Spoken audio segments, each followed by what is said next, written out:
Yo, let's just fix this. Jesus. All right. What's up, everybody? Thank you for popping by tonight. I appreciate it. This one's going to be a little bit different. I'm going to keep it clean tonight. Got a nice Christian lady in the building. Going to try and be respectful as much as I can. That being said, I want to thank everybody for the taking part in the Deeds Not Words campaign. We crushed our goals. I believe we hit just a little bit over $7,000. So that's thanks to you guys. Okay, that's thanks to you guys and everybody that donated and bought a shirt. And we're very happy with that number. Our goal was 5,000. And we beat that goal on our own. And then Ozzy came in with a big donation. Want to thank Ozzy, Justin, Rep the Chip, all the big guys, Sea Serpents. Want to thank all you guys for buying a shirt, posting pictures with you guys in the shirts. I appreciate that. We have a few shirts left over that we actually purchased, and we're going to give those away in the next month or so because we have them. What are we going to do with them? So we are going to give them away, but the shirt is no longer available for purchase. We'll be doing this again in February of next year, so we'll be starting all over again with that. Thank you guys for supporting disabled veterans. Again, all the money is going to Camp Freedom.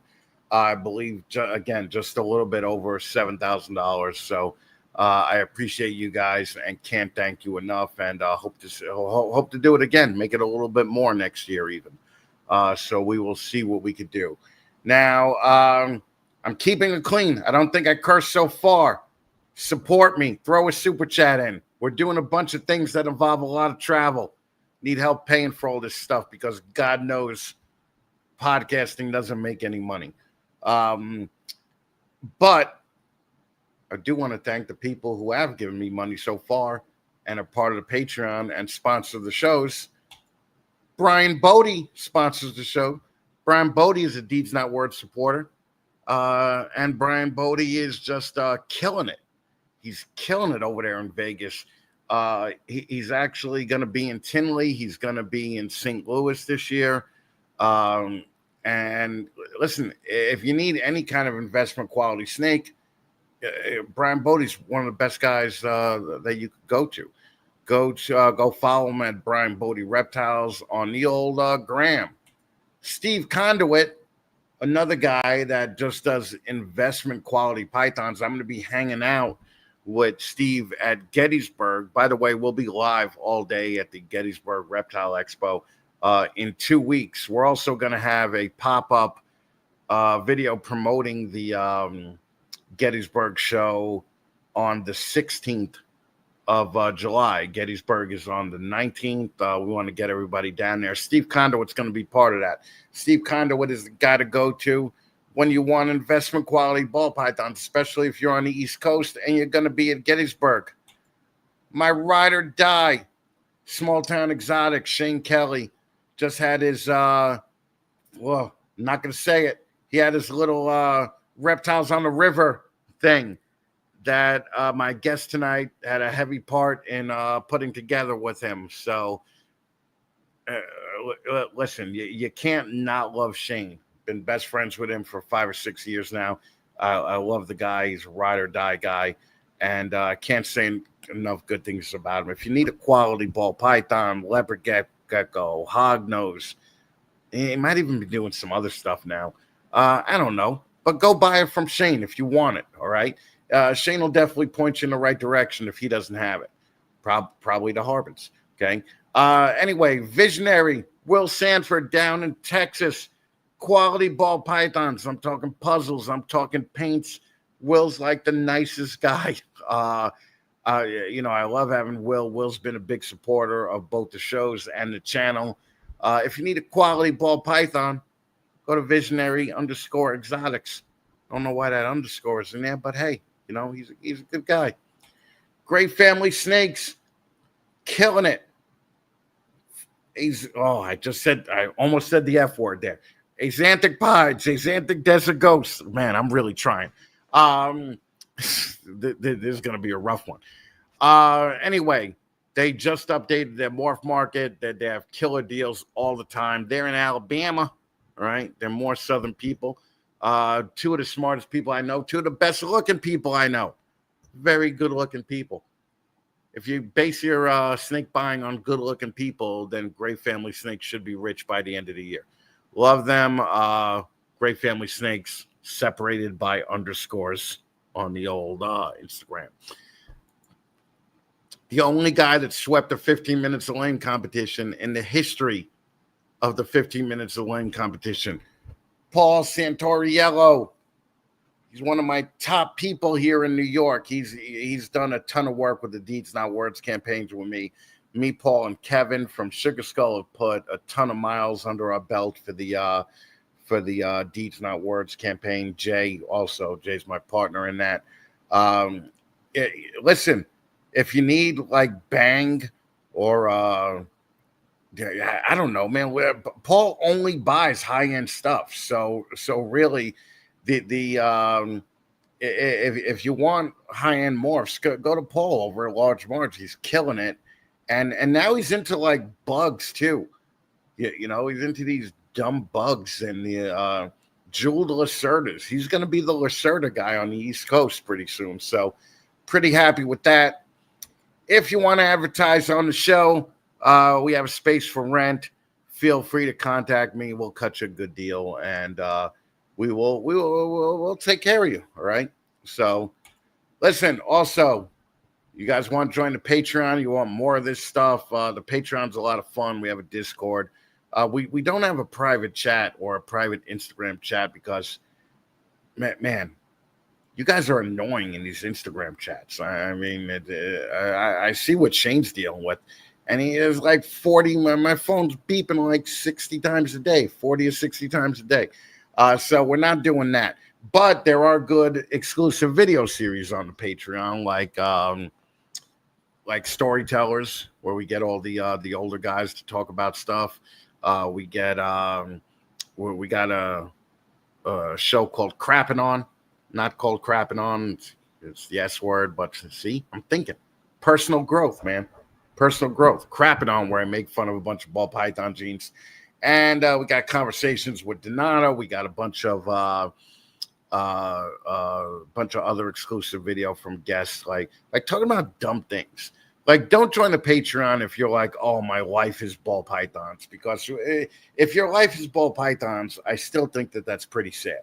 Okay, you got to make time for things that actually matter in your life, right? And sometimes ball pythons, they're on the list, but they're not the only thing. All right, Shauna, let's say hello to some people in the room here, and let's see what's going on. I know we got 25 of you here today. Well, I got 30 of you now.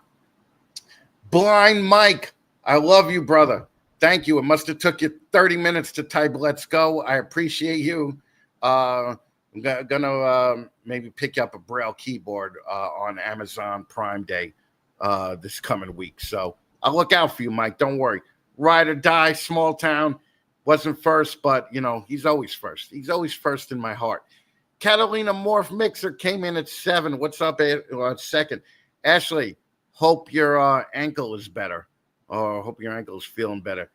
Yo, Jay. Really, I mean, Jay doesn't sponsor the show or anything, but Jay is packing some heat. Jay's put in a ton of miles with me on the Deeds Not Words campaign. He's still doing it now. Jay is going to be right next to me at Gettysburg in 2 weeks, so make sure you stop by and say hi. B&T's Radical Reptiles, what's up, man? I'm glad you're third. Thanks for popping by. I appreciate you. HJS, another couple. I mean, these two people, like all these people that have participated in the Deeds Not Words campaign, I can't thank them enough. They've literally driven for hours and hundreds of miles to not get paid, to not make anything, all they were doing was helping us get donations and hawking t-shirts. And Rich and Sarah are the two that been to pretty much every other not every show except Albany. So I appreciate you, Rich and Sarah. Mrs. B&T Radical Reptiles, it's nice to meet you. Herp and Harbins, Josh, what's up, brother? I'm going to get in touch with you this week. We're talking about some things you could 3D print for the prosthetic leg. So I'm definitely interested in talking to you about what could and can't be done. Keeper Kane, what's up, brother? Thank you for popping by. I appreciate you coming. So who else we got here? Okay, cool. We'll just wait. Mission Morse. Love these guys. Huge Deeds Not Words supporter. Keeper Kane also is another Deeds Not Words shirt buyer. I appreciate you guys. I appreciate you guys doing it. Mike, nice to have you back. Hope your leg is doing a little bit better. I know it takes a long time, but you know, it is what it is. DNA, I miss you, brother. Let's is Patreon member, is a big part of a lot of the Patreon exclusive open Zoom call for reptile keepers. So I appreciate you, man. Big Homies Breakdown. Sean, what's up, dude? Thank you for popping by. Another Deeds Not Words by More Forge. Jamie, my girl. Jamie has the same last name as Jamie, who is here tonight. The same name, right? Jaime Stewart. They just spell it different. Thank you, More Forge, for picking up the shirts. I appreciate you guys for that. And thank you for all the support you've done on your show regarding it. Dwight the Pie Man, love you, brother. Fucking hope you're doing well, and keep sending me that music. Shannon, Hottie Shannon. See, I didn't say effing Hottie Shannon. I just said Hottie Shannon. Okay, again, growth. What's up, Shannon? Thank you for stopping by. I know he's supporting. Adrian Maravilla. I'm saying it like a news announcer, Spanish last name. Thank you for coming, Adrian. I appreciate you being here. Who else do we have, Shauna? Oh, that's it. Look, Shauna's giving me the finger backstage. Balls deep. Dude, congrats on the big move coming up. I appreciate you coming down. Sorry I'm going to miss you at Gettysburg. But we'll be thinking about you, man. So again, congrats, brother. That's a big move. B&T's Radical Reptiles. Yeah, I know you're all waiting. Like normally, what I did when I was interviewing Justin's wife last year, and I just went in to Justin's facility and I just started cursing because his wife wasn't there yet because I didn't want to curse during her interview. Can you please acknowledge this super chat for Christ's sake? Oh. Can you please acknowledge this super chat for Christ's sake?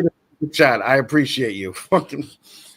Oh my God, Jamie Rising Phoenix, what's up, brother? Thank you for coming by. I hear you're doing pretty well out there with your project, so I appreciate you coming by. And you got a cool new logo, Mrs. Keeper.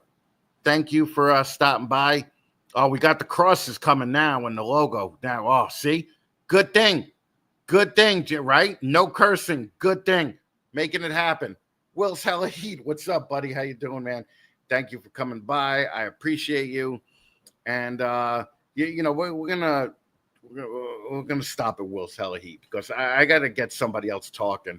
Otherwise, I'm going to get in trouble sooner rather than later. So, listen, you guys are all here because of her, and don't think I don't appreciate it. But Jaime Stewart, what's going on, Jaime Stewart? Hey, everybody, it's going great. Thank you for having me. Thank you for coming on and doing it. Like, I honestly thought that you were just going to be like, no, right? You're just like, no, thank you, Chris, right? And it's Ashley's ankle is broken. It is broken. Nice job, Shane. Okay. Yeah, you know why her ankle is broken? Because of that shallow water. No, it actually got broke before she went tubing. Oh, that's right. It happened at the place, right? Yeah. Oh. I mean, it happened as she was walking to go. So, but yeah, it happened at her cabin. Oh, that Airbnb is gonna have a problem, huh? A All little right. bit. All right. Well, Jamie, thank you for coming. I Thank you for appreciate having you. me. And I just want to get right into it. We're gonna have some serious conversations, I think. Um, without the dumb dick and fart jokes in between, but one or two will slip, right? That's fine. So I was in the military. I'm used to it. Whatever. I grew up that's in what I Detroit. thought about you, right? It's That's what I fine. thought initially about you. But then when Shane first met you, I'll tell you a little secret. Shane told me, he goes, man, Jamie is a little bit like Justin, like they really don't curse that much. He adopted some kids, they're real religious. And I was like, no way. And that's the Jamie I keep thinking of. Like when I asked you, I'm like, I don't know if you'll say yes to this, but would you like to come on the show? Yeah. So that's what it is. Now, let's just start at the beginning for people that don't know you. Okay. What as a what does it say on your Instagram? Christ-led, veteran-owned, family-run household into the world of ball python keeping. Like what brought you into this? Because I mean, really, I think in the Bible right away, I would think that you wouldn't do snakes, right? Because snakes are the devil in the Bible, right? So Not how did always. this even come about? So not always. There's two things in the Bible. Yes, of course, the serpent tempted Eve or whatever, but Moses also held up a staff with a serpent on it to heal the people in the desert. So it's not always evil. That's one thing. But it came about, I always loved reptiles. Again, I lived in the city, so finding a garter snake was awesome because that's all you have out there and they're very rare. So I had a pet garter snake when I was a kid, had ball pythons in my 20s when you could still, I had like them in a big tank with two girls together at a heat rock, back in the, well, I ain't gonna say how long ago, but I was in my 20s. And Where were you when this happened? Because you're not originally from Tennessee, right? no, I grew up in Detroit, Michigan. Okay. Yeah. Yeah. And so then fast forward a bunch of years later, we got out of the reptiles because I joined the military and it's hard to move them around. Right. And so then my son was scared of them for a really long time. And then finally he didn't get scared. And then we got a corn snake. I went to the pet store to get a ball python. Because again, I didn't know about all the genes or anything. Went to the pet store to get a ball python and the pet store talked me into a corn snake. Now I was like, well, poop. So we had foster kids here. My one daughter really liked the corn snake. And I'm like, well, let's see if there's anything on YouTube. This is 2022. And I'm like, holy cow. I went down the whole thing. We found Snake Discovery. I realized there were reptile shows. I didn't realize how big everything had gotten in the last 20 years. So it was because of my foster daughter that we started looking at YouTube. It was really cool.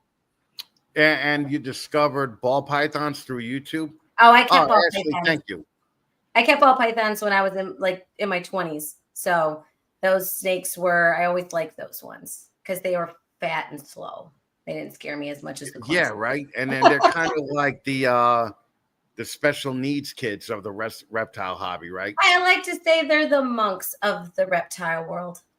Yeah. No, you could say monks, but monks are a lot smarter. I mean, really, like if you look at a retic or a monitor and you look into their eyes, they're like thinking something, right? But then you open up a tub with a ball python and then he's like, duh, fucking.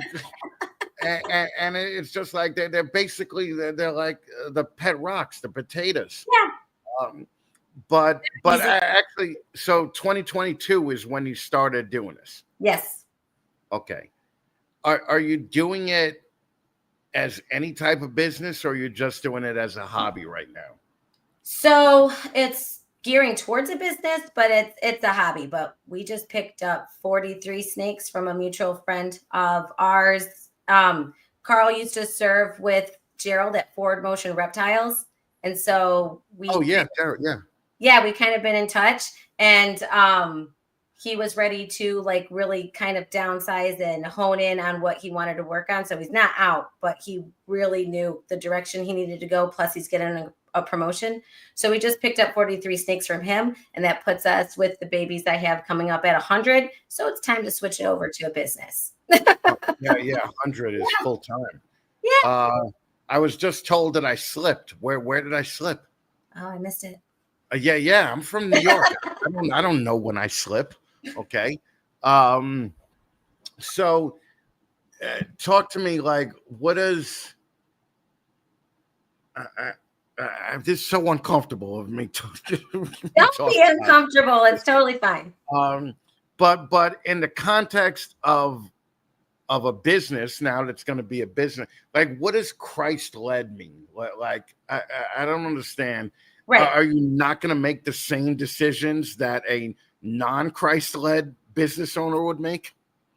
I do respect my animals as I have authority over them and I'm responsible for them. So I make sure that they are taken care of. Like the Lord has given me these snakes, has blessed me with these snakes and my rodents also. So I take a good responsibility and make sure that they're taken care of. We also pick a charity and we give back. So 10 to 15% of our animal sales will go towards, we picked KICO, which is Knoxville Inner City Children's Mission. And it helps to give back to that inner city community that needs it so much. So they do Christ missions, and they also support families going to summer camps. And at Christmas time, they will get presents for the kids. And at Thanksgiving, they will get families that need it, like meals. So 10 to 15%, depending on if there's a sale or not, of our animal sales and our 3D printing sales goes to KICO.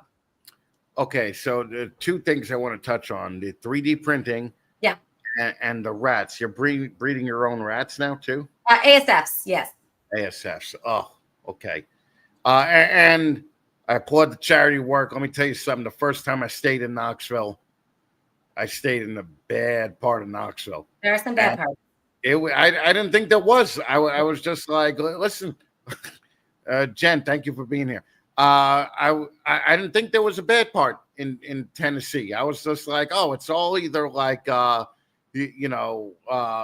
rich people or white trash people. Really, I was going to say, but I love white trash people because I love like I watch those shows like White Trash Engineers and White Trash, whatever. So and I'm curious as to do like a pig barbecue.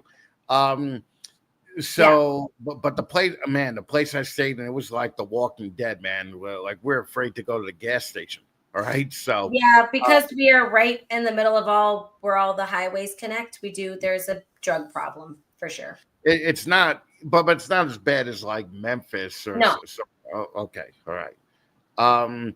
So because you were in the military, like what have you taken from the military to help you run the business? Because I've been doing a lot of work with Jay lately, and I know you military people, you're a special breed. So you learn that everything you do it with a purpose, right? So attention to detail, the military teaches you 100%. But when I occurred, because I was in the Air Force, and the core principles of the Air Force, it just really resonated with me. And I apply that to everything that I do. So it's excellence in all you do, service before self, and integrity first. So integrity first, service before self, and excellence in all you do. So that's what I do. Okay. It's very similar to Jay's to Jay's motto. Thank you too for all the help you were with the Deeds Not Words. I appreciate you're wearing the shirt now, and I love it. All right. Yeah, we bought 7 of them. I know. You guys, that was insane. I'm greedy. I bought 3 for me and 1 for everybody else. You were always like the go-to like sample that we would give people. Nice. When they would just buy one shirt, we're like, well, Jaime from Graceful bought 7, but if you just want to do 1, that's fine. So you run a business with the family, and normally that could be like a beautiful mess, right? Like how much does your family help you with everything?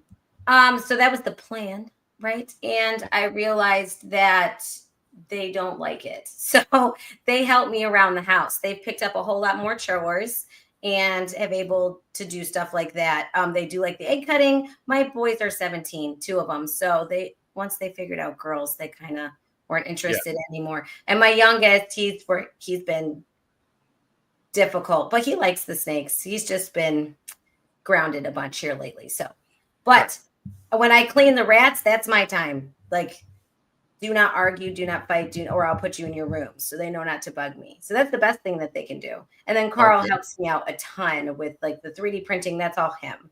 And then we bounce ideas off of each other. And he's the guy that I run my business ideas through and purchases, because I want Graceful Pythons to be able to support Graceful Pythons and not use family money for it. So he's my planner, my idea guy. Is he right there with you? Because he's downstairs watching TV with the boys. All right. Okay. I keep looking at the snakes. They're moving around over there. So, well, like, especially you, because you're so nice. You know that the hobby is just filled with drama and egos and like, how do you handle that? Because you also do a podcast, right? Yeah. So you've seen it firsthand. You know, like you know when the drama and the egos come into play. How do you deal with that? Well, thankfully, it hasn't really been a big deal yet. And I think it's just there's drama and egos in everywhere that you go. It's surprising that it tends to be the men tend to be a little bit more. No, I know.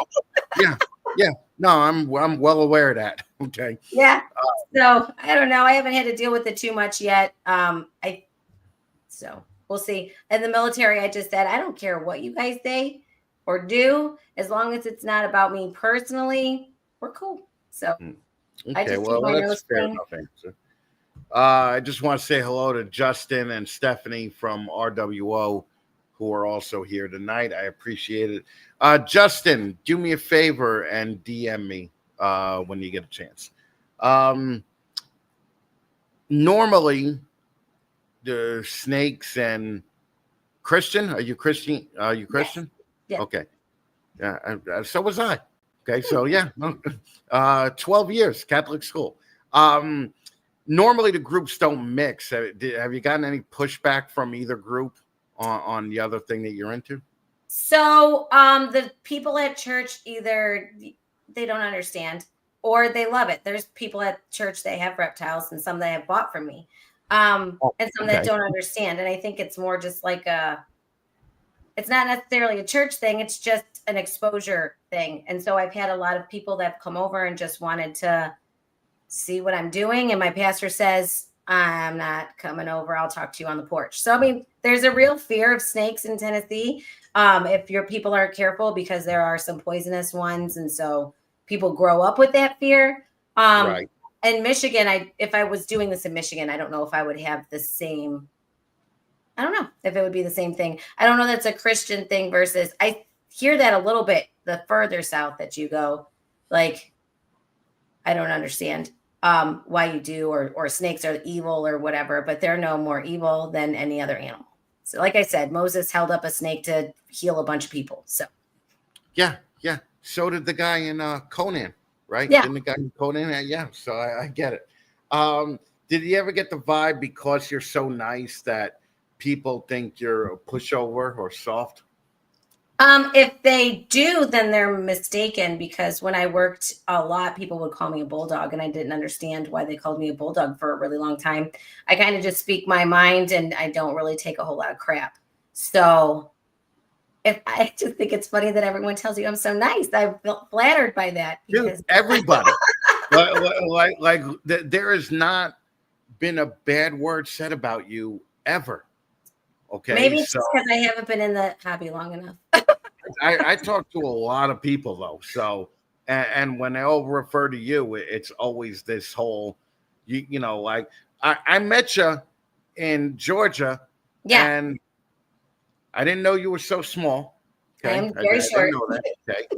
But I did think, wow, I was a little terrified of you. That's why I didn't come up to you and start Oh, that's so funny. I was trying to take everything in and just enjoy. I didn't even do anything on social media. Just being able to be there and meet everybody that I've been watching on YouTube forever was just crazy. So I just sat there and talked to Alicia because she's like my safe person. I know her. I met her and knew of her before I even started doing this journey when we did local shows. So I just kind of sat back and took it all in. Yeah, aren't they awesome? Like the first time I met them, I was convinced that they didn't like me.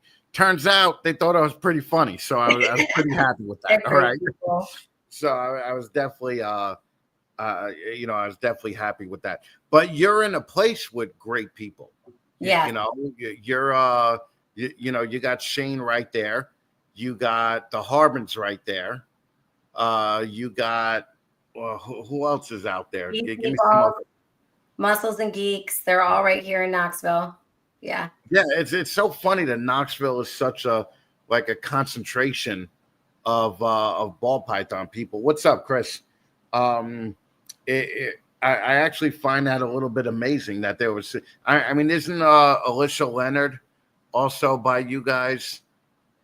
I forgot the name of her company, but she's somewhere in Tennessee too. But anyway, a ton of people. So, but also, it wasn't just the Tennessee people that were always saying nice things about you.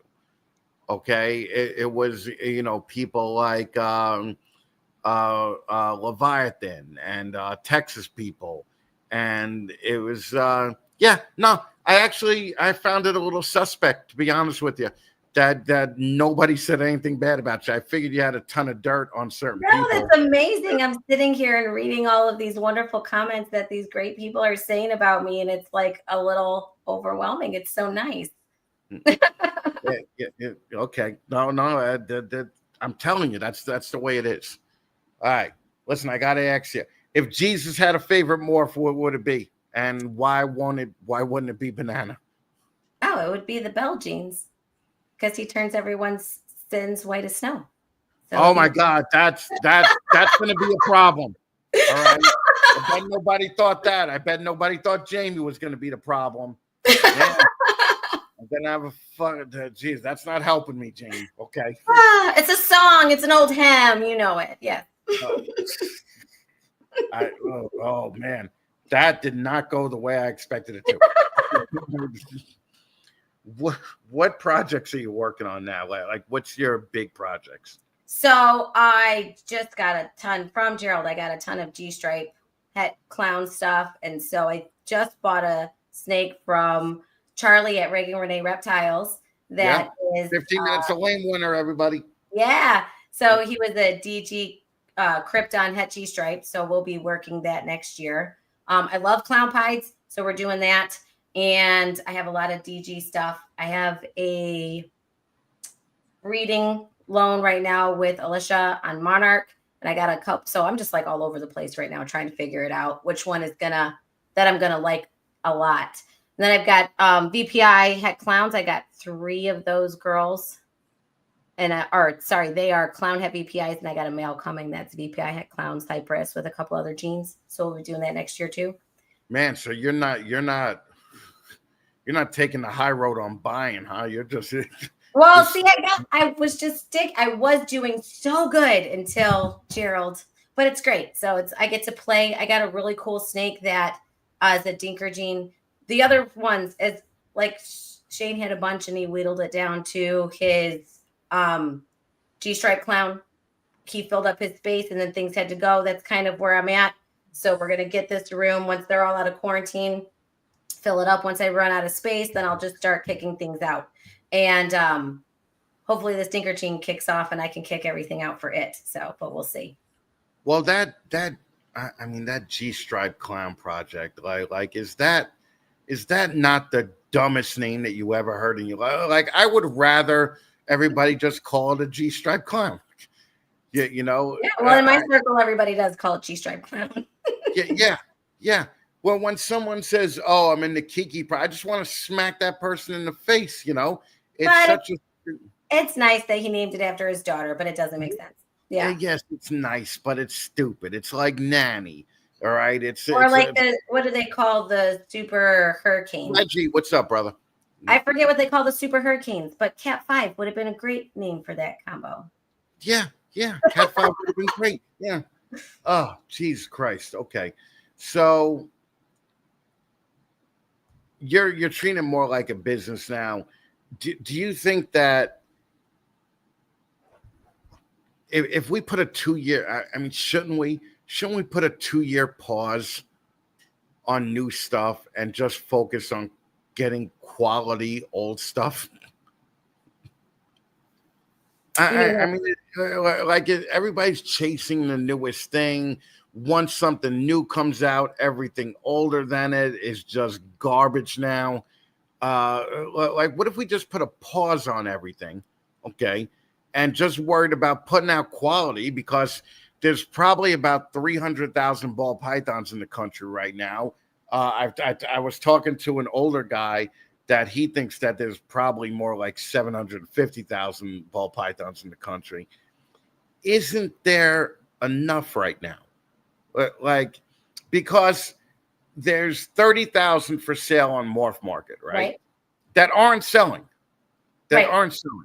So what's going to happen to those 30,000 when all the new stuff comes out? So you're already in a business where you're 30,000 reptiles behind.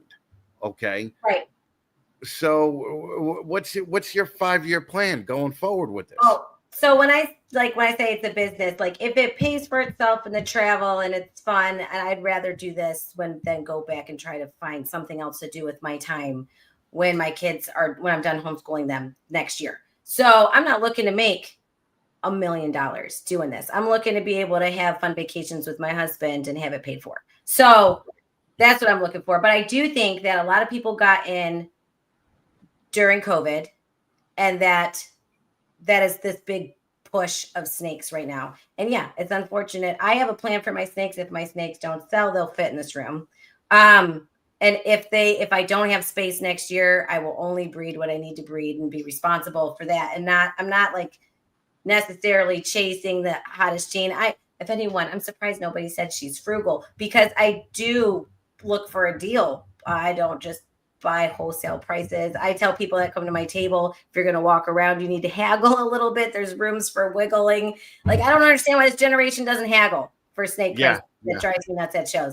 But it got sidetracked. Sorry. I do think that people are already diversifying. You see that in order to get to bigger shows, people are getting different pets or different animals and species and bugs and things.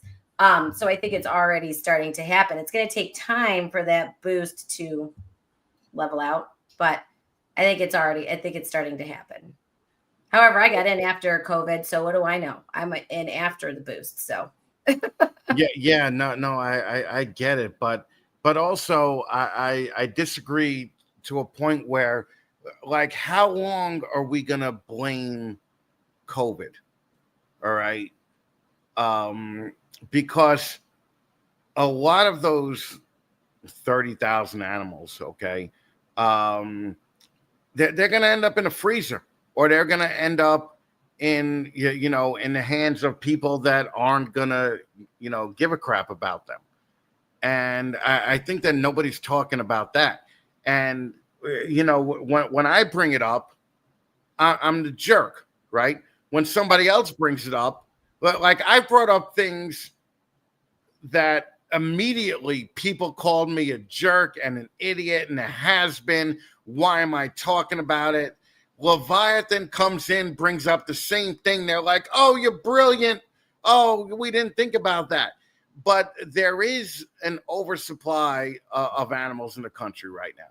And I think that that's why people like Shane, like Corey DeLong, are slowly moving into other things also. Also, if you want to do Tinley and you only have ball pythons, you're not going to get in for like 6 years. So there's a long wait list. And I was watching RWO last night or the night before, where Justin was like, at this point, if you, I'm paraphrasing here, Justin, because I don't necessarily remember all of it, but he was like, it's almost like if you spend, one guy said he never spent more than $800 or $1,000 on snakes. And if you're breeding those $1,000 snakes now, you have more of a chance to make your money back and make money than people investing in the high dollar snakes because of the limited market right now of people buying high dollar snakes. Now, of course, that could be me just looking at the lower end and not seeing the higher end part of the hobby. But I pretty much watch the hobby, and I don't see a lot of people just taking 10 or 15 grand and picking up one snake anymore, you know? Right. So. And that might change. The markets, all the markets are kind of turned down now. And after the first election year, and then there's been a lot of changes that have happened since the election that makes people nervous. But I told Shane, like, I would predict that by Southeast, by the end of the summer, that things will start picking up back coming to Christmas. So I don't think it's going to be a whole lot of like buying and selling the way it was when people had those extra checks, those $1,000 checks or whatever that was coming in. But I do think that people will start seeing a turnaround. I think it is important to manage how much you breed. And so you yourself as a breeder can breed responsibly and not get overwhelmed. You should be able to handle your inventory. So they don't end up in the freezer or whatever. Well, the thing is, like you have 100 snakes right now, right? Let's say you bred 40 of them this year. Okay. Let's say you had 40 clutches. Okay. Yeah. That's minimum 240 new babies that you're adding onto the pile, right? Right. But I didn't breed that much. No. I'm just using you as an example. I'm not saying you would do that. No, but that's why I didn't breed that much. I could have bred 40 animals. I absolutely could have. I didn't. So. Well, and it's definitely trending towards the pet market, right? Where people will spend $300 to $500 on a snake. Me and Paul were talking just last week. We're like, we should just do shows where we're just vending bells for $200 a pop. Bring 30 of them to every expo and make $6,000 every weekend, right? But the other thing is that the people who are maintaining the hobby are the high dollar people right now. And every year, there's somebody that comes in and, puts $300,000 into the hobby or $200,000. Do you think that it's going to get to that point where it's just that's not going to be enough to keep the majority of people in the black? Because I do agree with you, making an extra 30 grand a year puts you in a totally different tax bracket. If you can do that, that's more attainable. It's the people that are going for the $1 million dream that are kind of losing everything and then killing other markets on the way up. So well, I think the people that are coming in for the $1 million dream are not in it because they love the animals. They're not in it because they enjoy doing what they're doing. So anything that you come in and you don't enjoy what you're doing, or you're doing it for the wrong reasons, you're not going to produce the results that you want. So I have 100 animals. I have racks. I have Freedom Breeder and ASF racks, I have those racks, but I bought them used from breeders here locally, which is nice. I do have that. People were downsizing, and I was able to piecemeal all my stuff together. Yes. Okay. ARS. So you don't have to put in $200,000 to start it and get to 100 animals. But then, do you also think, like, you got the stuff so cheap and so easy? All right, what happened to them? Because I'm sure them 3 years they're downsizing because they upped all the stuff. It's just all about timing. They're downsizing because they upped production because of the COVID ramp up, and now they're downsizing. So I'm getting a lot of deals. That's why you're seeing morph market auctions that are just crazy right now. Well, I looked on morph market auctions probably a month ago. No snake on auctions was over $500. Okay. And I just think that Justin from RWO was kind of right when he said, if you spend $1,000 per snake, you're going to make your money back quicker these days than if you put that 15 grand or 20 grand into a snake. Now, have you ever put 15 or 20 grand into an animal? I did, no, my most expensive snake was, 1,200. But that was one. 1,200. Okay. Yeah. All right. So that's really good. Yeah, that was one. Mm-hmm. Okay. All right. So, but again, you're not looking to become the next Justin. You're happy with where you are right now. Yeah. Does Carl work also? Yes. Okay. Do you only do the snakes? And homeschool my kids. Yep. Okay. Okay. So, I was gonna make being a mother is the hardest job in the world joke, but I'm not gonna do it. Not gonna do it. Okay. It's the most thankless job, that's for sure. Nobody, there's always a critic about what you have to say.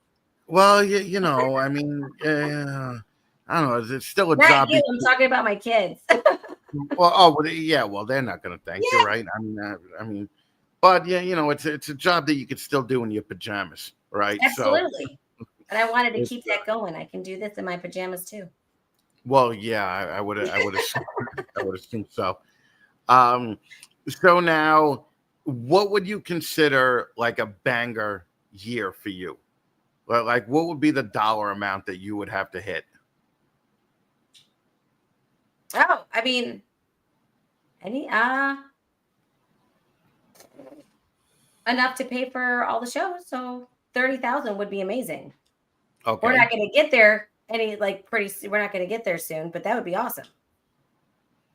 Well, okay, but you're gonna have you done sales so far? You've done shows before, right? Yep, Okay. we've done one show, and we're going to be booking a whole lot more now that we've got our stuff for that, and we've got a lot more eggs coming out. And then I also have a morph market and a husbandry pro store. Okay, so out of those three, what's done the best for you so far? The show did. Yep. The show, right? I sold 4 snakes at the show, and so we're definitely, and right where we're at in Knoxville, there's 6 shows a year between the show me shows and the Repticons and a 2-hour drive. So we'll be hitting right. a lot of shows. And now you got the AARP right in Nashville, right? So yeah.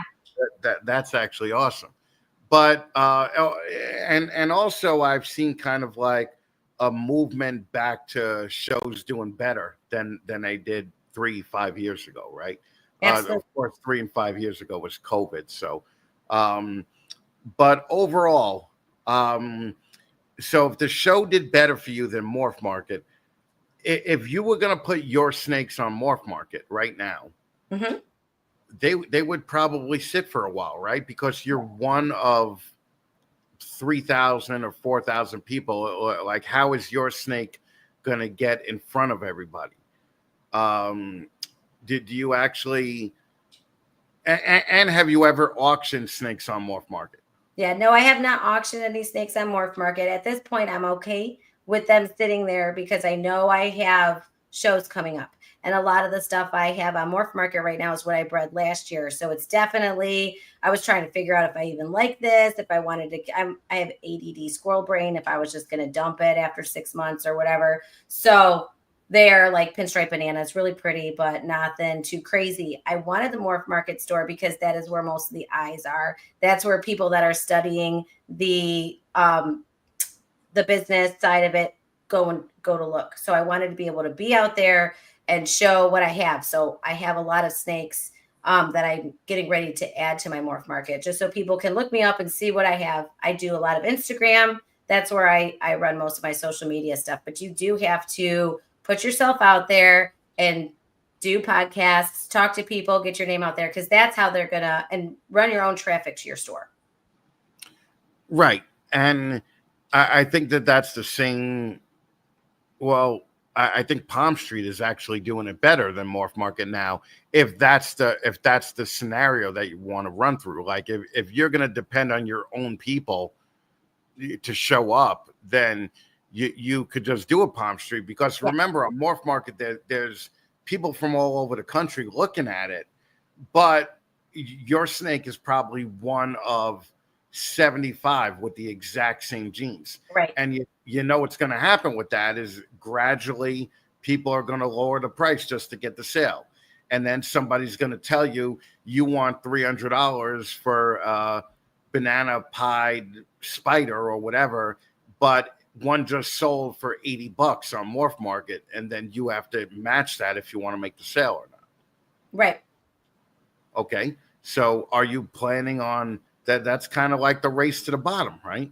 Yeah, I'm still watching people that have more experience with me run through that. Because again, I'm just starting. And so I kind of move at a slower pace and make sure what I do it very well. So I figured out Instagram. I'm doing that pretty good. YouTube, I'm not so great at. I'm not super confident, but I'm going to keep going and figuring it out. Doing the shows and Morph Market is what I have right now. And I'm watching the Palm Street stuff. I'm very interested in it. And I'm listening to what people say about it that are doing it now. And I'm just waiting and figuring it out. So, yeah, Adam just showed up from Proper Royals, and Palm Street is totally coming in and disrupting the whole thing. And I love it. I love what they're doing. But then again, with Palm Street, people are worried about impulse buying snakes. And, but the thing is that people do that anyway. Yes. Are you? Oh, Warful's here too. What's up, Warful's? Warful's going to be part of the Gettysburg pop-up live that's coming up next Wednesday. And Warful's going to be with me when we go live from Gettysburg all day that day. So, B&S Chris too. Look, they're all following each other. Yeah, and then me and Adam may have something that we're announcing in a couple of weeks. So I'm excited about that too. So right now we are on Palm Street. We are customers. My husband has found it and buys a lot of bonsais. So oh, nice. Okay. Well, it's so funny that Palm Street's growing off the plants, right? So it's Palm Street has the fees now, Will, but I think that eventually those fees will go down. But also you're actually you're paying for a service, right? I mean you're still paying your Morph Market subscription, right? Yeah. So you're still doing that. And I don't know if Morph Market takes a percentage of the auctions. I don't think they do, but I don't know because I've never auctioned off a snake on Morph Market. But overall, Husbandry Pro is also killing it now, right? Like, aren't they gonna be some kind of a storefront eventually, or at least have the option to buy on Husbandry Pro? Right. So I have a storefront right now. You can inquire to buy, but you can. Right now, you can set up your own website if you wanted to do that tier with them, and they can set it all up. And we're waiting to see what this next generation Husbandry Pro is going to be. So, the Husbandry Pro next. Yes. Yeah. Okay. Well, Shane is a classic example of a guy that doesn't use Morph Market anymore and still kills it wherever he goes. So Shane is definitely one of the guys to to kind of follow on the way that he's doing it. Oh, and shameless plug, that's why I'm in his Instagrams or his Patreon group. So Shane's Patreon is killer. Plus Shane has all the other extra stuff. So definitely after you join my Patreon, go out and join Shane's Patreon. Okay. Biggest influence in the hobby so far? The Herp and Harbins. Right? Yeah. Right. I mean, how Shane's a close second, but the Herp and Harbins for sure. I don't know how they do it, to be totally honest with you. Matter of fact, I was just talking to Josh. I want to go down and see their facility when they're done with it. Yeah, it looks awesome. They're killing it now, but also the trend has been that people are building facilities, right, like on their property. Look, the only thing I have to say is, if you want an extra building on your property, build it. But a lot of you guys building the extra building on your property are not the Herp and Harbins. Okay. No. So, you want to talk work ethic. You want to talk, social media. You want to talk professionalism. Those are the people that you should follow. Have you ever made the attempt to go into the high dollar market? No, not yet. I mean, that was my most expensive snake was that one.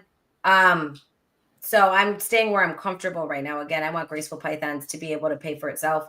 So as we make more money, then that's the goal, is to upgrade my snakes with more higher dollar snakes. But right now it's to get myself known in my local community and get the following, make the pets, and work my way up from there. Well, you're kind of well known in the local Yeah. community already, aren't you? I mean, I think you've In the kinda- local community of breeders, but not like I'm just now starting to do shows, so not in the customer base. Okay, gotcha. All right. Do you plan on vending one of the bigger shows, like the national shows? Eventually, if I can, I do have like the small Stimson's pythons, and I got into that because they are more inquisitive, and I needed something else to breed. They're fun. Yeah. They're so awesome. So that's why I have that little project. I'm gonna buy some more when I go to Sierra next month, and work on that. But eventually, that would be nice.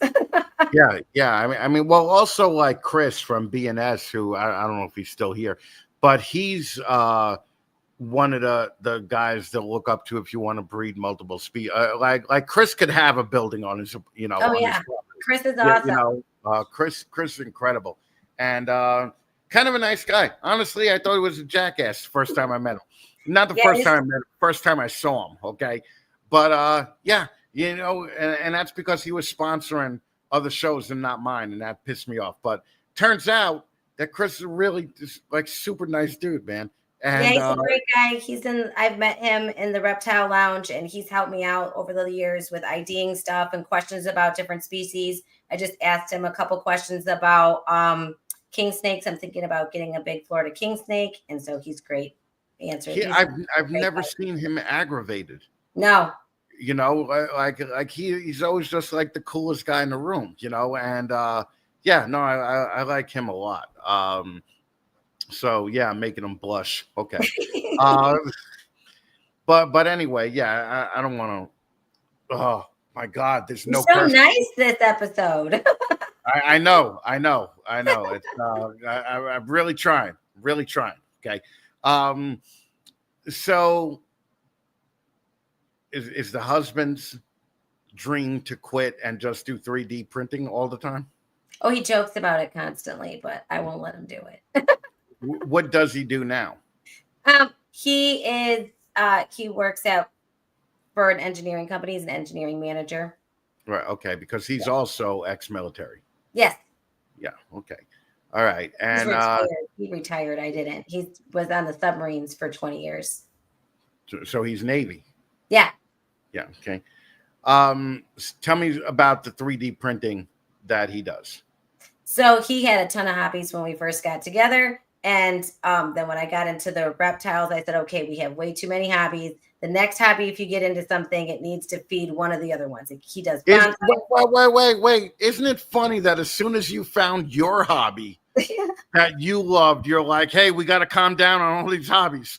Okay. Well, because I just needed to make sure there was enough money for what I needed to do at first, But no, I'm just joking. So he does jeeping, bonsais, and piano tuning, and then like a couple other little things. And so I said, okay, we have only so much time in the day to do all these things. So he's like, well, I could 3D print you your hides. And I'm like, so we just started doing that. And the little tags, the tub tags are great. So we do tub tags. It helps me. I need visual aids. And so it helps me know who ate, who needs to be fed, what. I have a tag for Charlie on who I'm waiting to shed, so I can send sheds off to Charlie and all kinds of stuff. And then he does little toys. So it's just something else to have at the table, to have that's colorful, to bring the kids over and just kind of have everyone hang out and check out the snakes. So, well, that's is he one of those guys that has 15 3D printers going at all times? We have 2, and he's eyeballing the new one. Yeah, we have 2 of them so far. Mm-hmm. Yeah, Jesus, yeah, that's so. Whenever I see that, I'm like, damn. All right, but also at some of the reptile shows, you're just kind of thinking like, hey, man, enough plastic tchotchkes at this table, right? Like there's a reptile show. It's not a toy show or whatever. Right. It's kind of like they almost put themselves in the same boat as the aluminum siding people, right? Like the Repticons, right?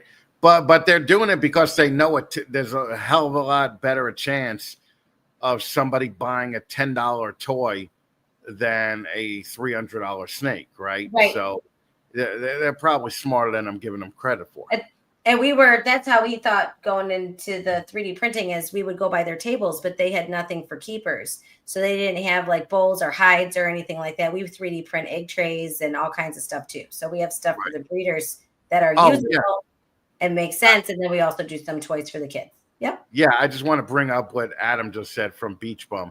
The wooden frogs just they make you want to kill yourself. It's just we put the logos on the hides. Those are fun too. Well, that looks like a fun part of the business. I could definitely see getting into the more tech end of it.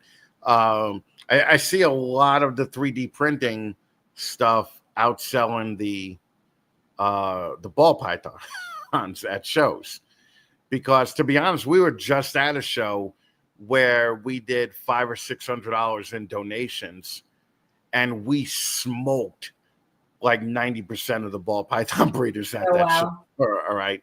So the problem at the shows also are that you get a lot of zoo people coming in. Right. But like that's what we used to call them when we used to vend, is like the local shows where people that can't afford to take their family to the zoo will bring them to the reptile show because it's a hell of a lot cheaper, but they don't buy anything. So you have these shows with 5,000 or 6,000 people that nobody's buying like anything, right? What are the Knoxville shows like? Are they similar to that? Like how are the sales at a Knoxville show for somebody other than you? I mean, do you know that? No, like your first show when you sold 4 snakes and you're like, I sold 4 snakes. I made whatever, a couple of $1,000. Were people like mad at you? Like, oh, I didn't sell anything all day. I lost money coming to this show. So again, I'm in Tennessee and everybody's nice. So I don't know. I had a bunch of breeders that were there that were new and because I'm new and they're coming to check out my table. And they didn't buy, although they were interested in some of my snakes. They said they didn't make enough money to buy this one. I'm like, well, follow me on Instagram. I'm going to get rid of it. Like they didn't even make me a deal, like barter, dude. It's the end of the day. I don't know what to tell you, but no. So I have some friends like Permission Pythons. They are always super nice and friendly. I haven't had any problems with people yet. So I've only been to one show. I just want to rebuke something where you were just like, I'm in Tennessee. Everybody's nice. I'm gonna curse now because you pushed me over the edge. There are some assholes in Tennessee. Okay. So they're not all nice, but the majority of people are pretty well, nice. I haven't had to deal with the buttholes yet, I guess. And I'm also one of those people, I think that if you work your show, you will do good. And it's been one show, so I know I'm like talking after one show, but I did not sit down that whole weekend. I was out in front of my table. I brought snakes that the kids could hold. I was Mother's Day weekend. I brought candy for the mothers. I was very personable the entire time and engaged the entire time. And I was tired afterwards because I am not an extrovert, but you have to be. You have to draw people to your table and make that personal connection so that even if they don't buy a snake from you that time, they'll remember and possibly want to buy one from you when they are ready to buy a snake. So yes, that's the proper way to. Yeah, there's a lot of people that just sit in their chair and just say hi. Like I'm not gonna. Well, yeah, there's a lot of people that bury their heads in their phone and just expect people to pop by, but that really doesn't work anymore. I mean, it doesn't work like it used to. Like local shows, we used to make. I mean, a bad local show on the weekend was $7,000 to $10,000, right? So a great local show was $20,000. I haven't heard those numbers like in a long time, right? Right. Now a great show at the week, a great show is like, hey, my table and hotel got paid for, and I got to and I got to network. But the thing is that if you're the only one at the show doing that, that's great. But if everybody catches on, okay, and starts working the show like you do, then they have 30 or 40 people that they have to remember, right? So, I mean, what are you going to do when it comes to that point? Because eventually, I mean, there's going to be more than a couple of hard workers in Tennessee eventually. Oh, yeah. But right now, I mean, we're friends. Like I'm friends with the hard workers in Tennessee. Those people all get along and they network and they figure it out. So the ball python industry isn't really super cutthroat, and the people who don't want to work, well, I don't know. Wait, did you just say the ball python industry is not super cutthroat? Not that I've seen either. No. Oh, I have to disagree with you big time. I haven't been in it very long, but it seems everyone gets along and does. It's nice. You're adorable. You're adorable. That's an adorable way to look at it. All right. So what do you have coming up in the next 6 months? Where are you going to be? In the next 6 months, we're going to be doing a lot more shows, and I'm going to be having to slim down what I have a little bit and pivot. So we're still trying to figure all that out. We just got these snakes in June from Gerald, and I bought a snake from Charlie to be able to pair them all together. But hopefully we get some monarch stuff going and a lot of cool clown stuff going, and then getting ready to pair for next year. So a lot more shows, a lot more Instagram posts, and phasing out some of these recessives as they pop out and I figure out what I like. Oh yeah, well, you're gonna get to the point where you're like, oh, this is a double het, whatever. I got a quick story I could tell. Somebody won something a couple of weeks back. They were calling it a powerhouse, and it had like 2 genes in it or 3 genes in it, and only one visual. Like it was the codom was the only visual part of it, right? And we had talked to a bigger snake breeder about it, and they were just like, listen, that's definitely a wholesale animal, right? Yeah. So right now in your local pet shops, there are a ton of ball pythons that look normal, but have a ton of heads in them.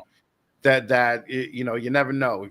So take the chance, buy from a local pet shop, something cheap, send it to Charlie, get it shed tested, and you may be you may have a genetic powerhouse. Although I think that term is overused now too. Like genetic powerhouse is like, I don't know, man. like you can't be selling like a lesser albino and say it's a genetic powerhouse. And right. God bless you for trying to get that sale to the people that don't know anything, right? But really, it's not as easy as it was 5 years ago. Okay, so your next show, when is it going to be? In August. It's the Knoxville Repticon show. Okay, that's right in downtown Knoxville, right?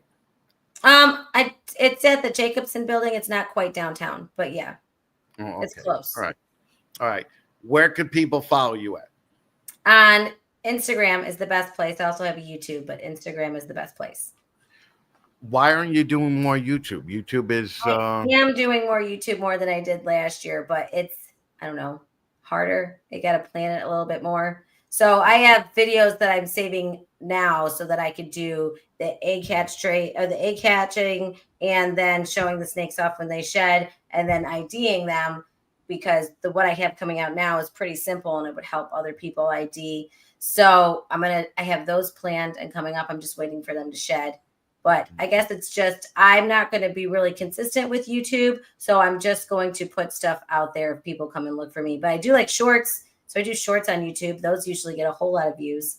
Right. Okay, good. And you have a podcast? I do. I have a podcast with Holly and from Texoma Exotics, Travis from Python Susie, and Tyler from Tyler's Toxic Balls. It's Not Another Reptile podcast, and it's on Sundays at 8:30. On what channel? On Holly's Texoma Exotics channel. Texoma Exotics. Okay. Beautiful. Well, thank you very much. I hope I kept it clean enough for you. Oh, you did. Okay. I mean, it was fine. Okay. Well, we are talking about doing something in Tennessee next year, so I hope you take part in that. I absolutely And will. Look forward to also, it. a little birdie told me that you're going to have a lot to do with next year's Deeds Not Words campaign also. Yes. So I'm awesome. very excited about that. We got a lot of stuff going on for that. Thank you so much, Jamie, for doing Thank this. you for I having me. appreciate it. Graceful Pythons on Instagram. Go subscribe. All right, just hang out for 5 minutes. I'll be back with you in 5 minutes. I'm just going to say goodbye to everybody, okay? All right. All right, thanks again, Jamie. Right. Holy shit. Man, that was rough. That was rough, but she's so nice. You don't want to seem like an asshole in front of her, right? That's all I'm saying. You know, I hope she's not offended by this, but she got like that mom vibe. All right. I'm not even gonna say anything about the mom vibe, but anyway, she's pretty awesome, and thank you guys for sticking around for all this. Remember, if you like this live, leave a comment, subscribe, join the Patreon. Keep a watch out now. The 15 minutes of lame campaign is going to be up and running, starting big time in August. So keep an eye on for that. We also are working on a Storytellers season 3 for the Patreon, where we're going to have the old school guys again tell stories about the history of the hobby, and I'm looking forward to that as well. So I hope to see you guys there. And Herb and Harvard's rolling out the red carpet for me. I love it. I'm actually going to be there before the end of this year, so I hope to at least have dinner with you guys and Shane and Jamie now, obviously. All right, guys, we're going to do a show on the 15th, a main show. We have Brian Bode. And then we're going to have Fear the Fascination as the 15 minutes of lame competitors in that show. Then on the 16th, we're having a pop-up live where we're going to be promoting the Gettysburg Expo on July 19th. We're going to be live all day from the Gettysburg Reptile Expo. We're going down there for the first, not for the first time, but for the first time, we're going to be doing everything live from down there. That's a great show. If you guys are in the area, check out the Gettysburg show. Best show in Pennsylvania, okay? There's a couple of crap shows in Pennsylvania. Gettysburg is not one of them. Sammy, what's up, brother? Just wanted to say hello to you. Mako, what's going on, brother? I appreciate you guys here. Paul, he's going to be my partner in crime, as well as Jay and Sammy for the Gettysburg show. So we're going to be everywhere. Then in September, we're going international again. So we're pretty excited about that. So, all right, guys, thank you so much for staying and watching this whole thing. I know everybody's here for Jamie. Jamie kind of kicks ass. Great person. And I will talk to you guys next week. Take it easy, guys. Bye-bye.